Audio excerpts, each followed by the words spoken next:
Okay, and this works especially with the Haka Band, going to have at least that advantage. I mean, once you get, you know, Ripper Air, it's kind of a semi-global hero. Junkrat is, just because you can't just travel so quickly. But this does leave up one final pick for Gen.G. It's going to have to be some sort of, like, tanky follow-up to join in with Blaze.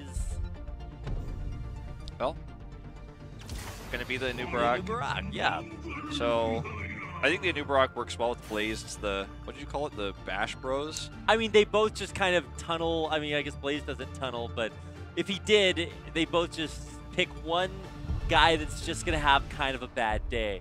It's a very aggressive combo. It leads to CC chains. It can be very deadly. Yeah. And especially if there's someone that's very vulnerable to that. So, like a false stat, you know, anytime you can catch him out of position, it just chains CC into death almost. Well, an interesting stat for those at home, Falstad is SDE's most played hero. He has played it 6 times, and he is undefeated. He has not lost a game.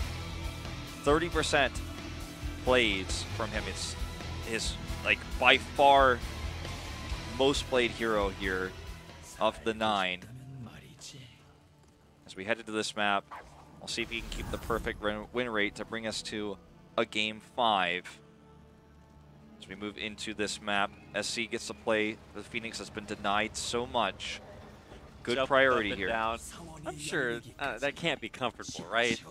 Like, first of all, for some reason you have to have a dwarf on you. Second of all, it's like, well, he's probably not, 40 kilos. Well, have you ever ridden a horse? I mean, you're from Texas, no doubt you have. I have. I would say that is one of the more painful experiences. I was gonna say, like, I'm not built for that cowboy life, man. It's for the rider and for the horse. I guess in this case, the Falstad, like, it's not gonna be good. Nobody has a good time. Yeah. Let's put it that way. I mean, maybe if you learn, or if you're like, some 20 kilo gnome, maybe that works out. I spent my fair time on a horse, and yeah, I would rather not be jumped up and down like that. Let me tell you guys, it's not like the bulls that you ride at the bar. Like, it's a little bit different. No, yeah, in very not a good way. Regardless, maybe it's different for dwarves here. We'll keep an eye on the win rate, right? We've already had one 100% win rate decimated. Well, it's not decimated because it's not reduced to 110. You get the idea. Cut in half.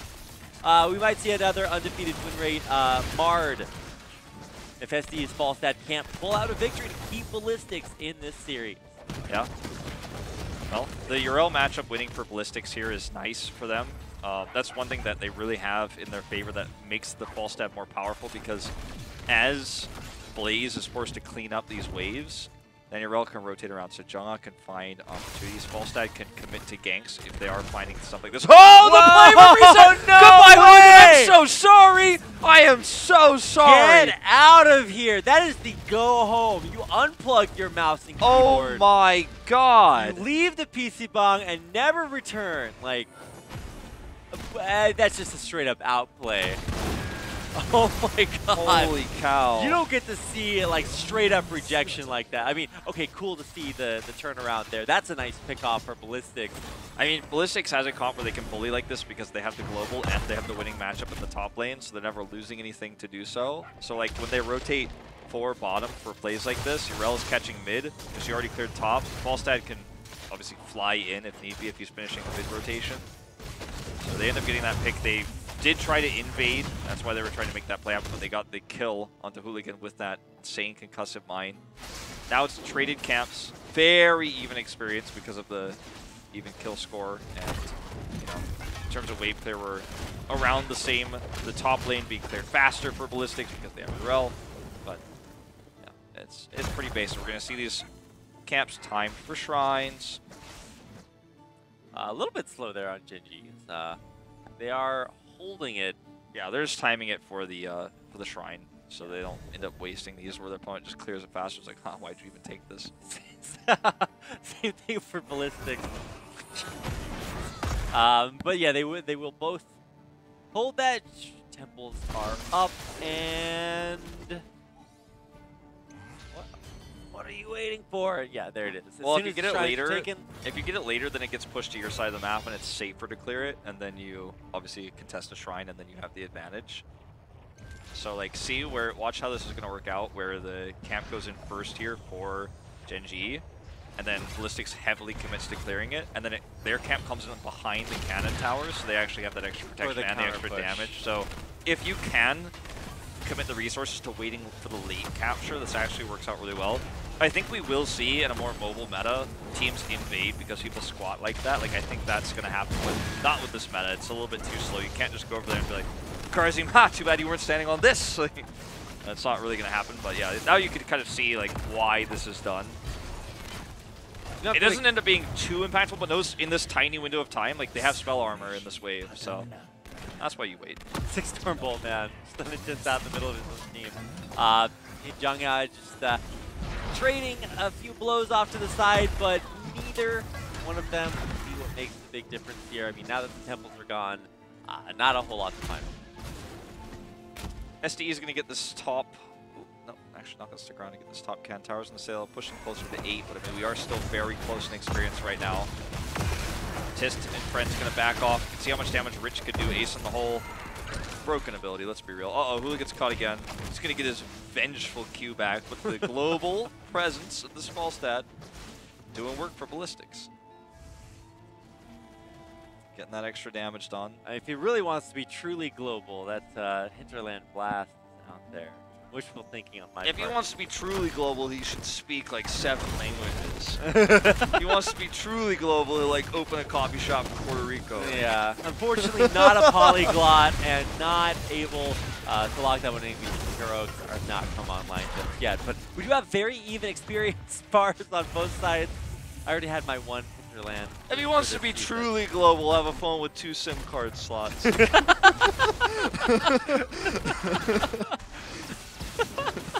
Come on, Falstad, what's going on? Trying to resist the inevitable. Maybe Siegfried's got the phone, I don't know. I don't know. Oh man, you're killing me here. Right, we are going to see heroics hit in just a little bit of... It's a fun day. It's the final day of part 1 for phase 2. It is. We've got nothing to look forward to except for the rest of the season except the culmination of the Eastern Clash. Positions are locked in the standings. Both of our teams are really trying to find answers for each other. But I have to think, hey, you know, the practice that we get here could definitely pay off if it does come up to a rematch at that Eastern Clash. So we're having a little bit of fun with it just because this is sort of the culmination of the season for us. Oh yeah, I mean this is like a super important match. It's very hype, but like it's also important to remember that like we don't want to overdo this because this is just a regular season match that the implications are already over for. So this is really just an exhibition of skill before we go to the match that really matters when they face off against each other in Eastern. Yeah. And to be fair, if you have to have 2 skills be exhibited, I mean, this is about as good as you can get, right? Certainly. All right, well, big jump onto Hooligan again. Like, basic resets, like, you don't exist. He's got to follow up route. There's the follow-up stun, and the Riptire, RIP Hooligan. Or is it? No way! Hooligan, the immortal. But the fight is won. The fight is won. Genji, what are they going to do with this? What will they capitalize on? Because this is a very fast healing hero, the tank of Hooligan. He's already back at full health. Yeah, he will be by the time everything resets here, and that's a lot invested. That Riptire on a 60-second cooldown now, or at least 60 seconds left, is going to take a while. I mean, granted, there's no avatar anymore, so about parity on that, but you can reset. All right, so as we head into this next fight, like, what Genji wanted from that pick was boss. They didn't get it. They don't get the advantage they're looking for. They don't have a global hero, and the false stat is going to gain value the later this game goes on. Obviously, SDE will scale better into the late game because Marksman gets stronger for every minion he kills. It's eventually going to finish that and be able to get the attack speed boost. So false stat scales well to late. Once he gets 20, if that happens, you know, he's going to have epic mount. So the macro game is always going to be slipping through the fingers of Gen.G. So they want to get ahead in this early game with the comp they have with obviously a Nubarak trying to get a pick, trying to get kills, the concussive mines they have for Junkrat as well. These are things they can use to control this early game, but they find themselves already massively behind in experience, you know? Ballistix is closer and closer to 13. That's not how this game started. We only have 2 kills apiece, or 1 kill apiece rather, to make the 2 kills total here. Yeah, and look what Falset's doing. Exactly what he should be expanding that experience lead Reset getting closer and closer to 13. And, you know, it's top and bottom shrines, so as long as Ballistix doesn't take a terrible fight up here, this will be still an advantage. SDE is about to get this fort, you know? That's going to push them to 13. He got so many extra stacks from that wave. He's going to get 7 more when the next one comes up. No one touches him. And the rotation down here for Karzi, Morel, Phoenix. This group of ballistic heroes is going to get them double camps, probably, and this neutral bottom shrine. They actually don't commit to trying to get double yet. I thought they were going to try to stop the rotation of Genji because they have the 13 advantage. But as I say that, they may very well rotate Urel in. 4v4 over this camp right now. Hooligan jumps in. The mine does not catch him this time. Trading temples, but it's the camp that is actually the big point of contention, and Ballistix take it. They'll back off, and it's time for boss. Rich sees it. Banshee sees it as well. They're going to move in here. Gust is available, so we could just see a fly up here from SDE. The Gust to push them off the boss to get that capture.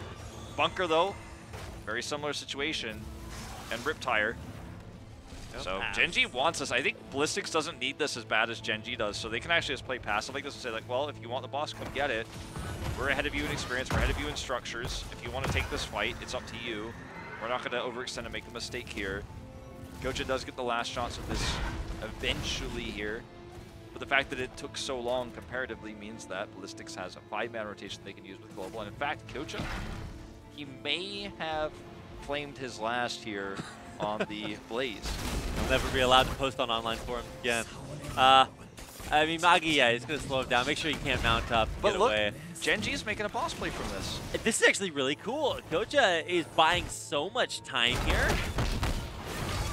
Investing 7-sided just to take him out. I mean, look at this. This is just more than enough time for Gen.G to take that boss that they had to, you know, I guess kind of watch Ballistix try for earlier. Now it's theirs. Yeah, very well played by Ballistix, capitalizing on this moment that Ballistix commits to.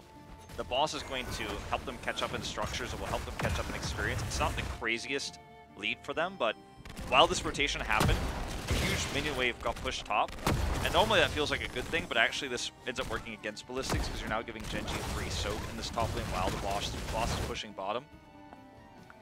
SDE is the target here for this next rotation, but he should be fine. They should be able to get the fort, though, as Reset's already kind of trying to chunk these minions down, so that can happen. I mean, Hooligan's waiting here. If Reset takes one step out of the ordinary, then that could have been a little bit dangerous.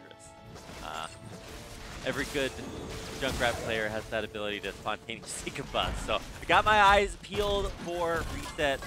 See if a point of vulnerability. You know, the fort's still alive, Wolf. Gen.G pushing for it, but I don't think they're willing to overcommit. Yeah, I mean, there's not that much to be gained from it. Even if they kill it, Ballistix gets 16 first. But during all these moments, they're trying to find this extra free soak. 7-side strike, not really doing much here. Yeah, I mean, it chunks Gocha, but here comes the Gust. 3 of them right into the bushes. The bunker, though, the bunker is so well placed. Here's the Riptire Junga. Trying to use his heroic here to survive. He will give him some heals, but already the first kill's coming through. Pretending, look at Wrench, he's doing so much damage. This is insane. I mean, SDE, he had the Gust, but it's an explosive Gust from that Riptire that almost does a better job than he does. Yeah. Well, looks like Reset took a step out of ordinary. He took a step towards extraordinary in this game. He's had these insane concussive mines from the outset. He's been able to set up some of these kills. They get the mid fort. They're going to have double temples here. There's no boss to worry about. They can even grab this camp while they let this wave push. Reset's going to grab the soak. Mid fort, bottom fort goes down. And in just one team fight, Genji recontrols the game. They flip it back to their favor. Wow. I mean, they're both tied at 16. It's a huge moment just because of that talent here for Gen.G to kind of tie things up as far as experience goes. They have, like I said, double temples. This just further erodes any advantages that Ballistix have had. Yeah, now the macro advantage that Falstad provided, it just feels like it feels gone. It feels missing. You know, it doesn't feel like he actually does that much because you've taken a structural lead now. You've started to damage teams. And, you know, the most that Ballistix can do is hurt this top keep wall with their final shots. And they will. But Gen.G's pushing closer to 20. The bottom camp isn't even dealt with because Falstad is just all over the place trying to clean up the mess that Gen.G has created here.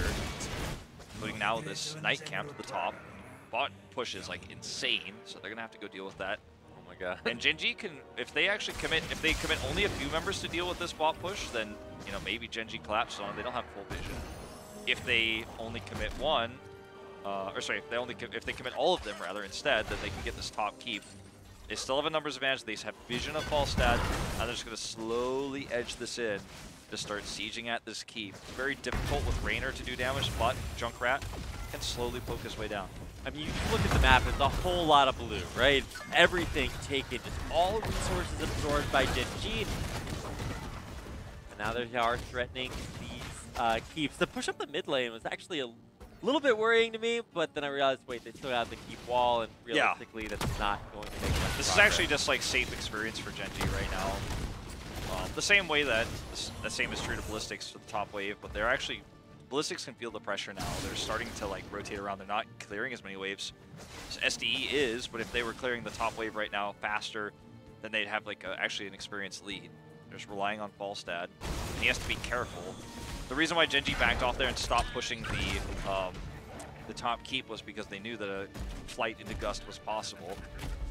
Gen.G's kind of just threatening small things, rotating away, getting the soak that's provided by Falstad, like over and over and over again. And every time Falstad gets a slight lead in experience, they're like, well, now you push this wave, and we're just going to clean up the other part, we're going to even the experience back out. So they're kind of nullifying Falstad's global presence by just rotating S5 and cleaning up the waves. Then the only wave they leave is the Falstad wave, and if they don't have any objectives to fight over with their 5-man rotation, they just go get the soak. It's going to happen again. Look, they stay S5. Falstad's wave gets pushed into their base. It's safer to take it. They can go down and grab it.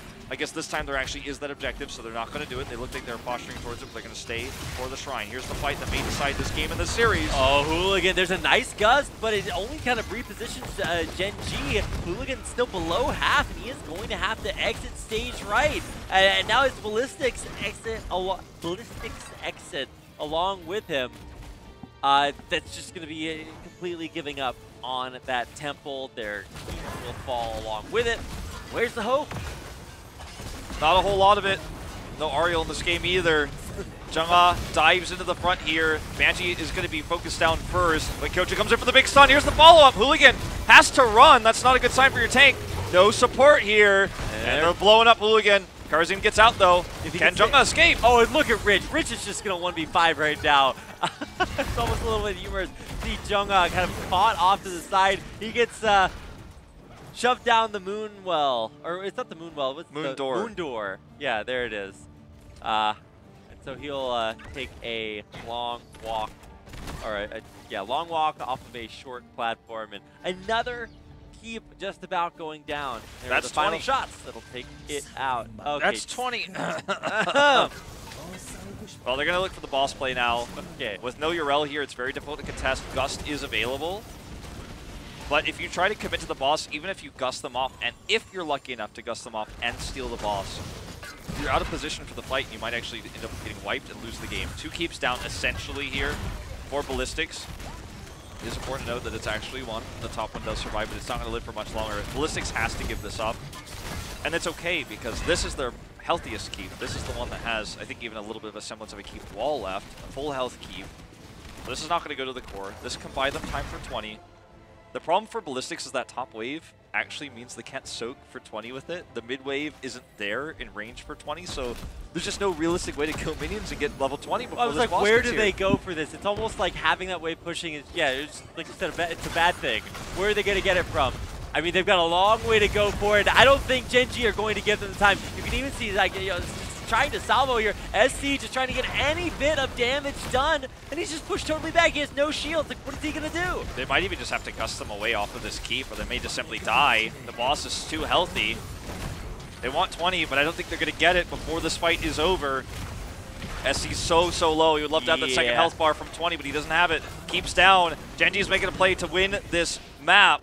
win the series right here, right now. It almost seems inevitable. Jong will engage, and it's a little bit of a bounce house in there for Ballistix as they get pushed all over everywhere. Finally, Gen.G will commit. There's a 7-sided on top of it as well. Hooligan does reach the back line, so he's putting pressure there, but Ballistix health bars are dropping, and so is their core. Here comes the Riptire. There goes the Riptire. Wasn't actually that big of a deal, but Catapults on the core too. It's just too much damage. Looks like Gen.G is going to close it out 3-1.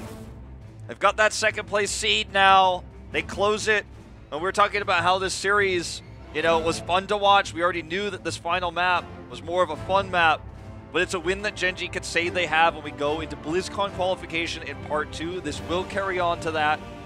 But yet again, Gen.G proves that they are the strongest team in Korea.